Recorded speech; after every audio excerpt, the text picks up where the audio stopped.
বাইরে ভাই, একেই বলে রিয়েল সেলিব্রেশন। মিলান শহর এখন অফিসিয়াল একটা ওপেন এয়ার পার্টি জোন। নীল কালো উৎসবে মাতোয়ারা।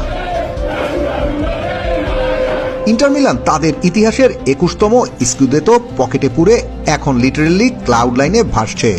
আর আমাদের এলতোরো লাউতারো মার্টিনেজকে যেভাবে ট্রিট দেওয়া হচ্ছে সেটা এক কথায় পিওর ক্লাস। এই তো 3 মে 2026, এই ডেটটা ইন্টার ফ্যানদের জন্য একটা ইমোশন। দাপুটে জয় নিশ্চিত হয়ে যায় ইন্টার মিলানের ইতিহাসের 21তম স্কুদেতো বা সিরিয়া এ ট্রফিটি। পারমাকে 2-0 গোলে একদম ক্লিন শিট রেখে ডোমিনেট করার পর সানসিরোর যে অ্যাটমসফিয়ার ছিল সেটা জাস্ট আনবিলিভেবল।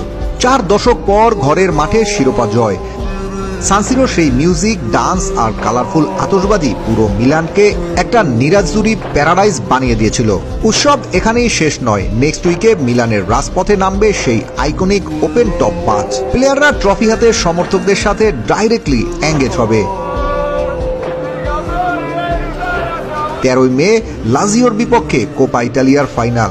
ক্লাবের মাস্টার প্ল্যান হলো লিগ আর কাপ দুটো সিলভারওয়্যার একসাথে প্যারেডে শো অফ করা।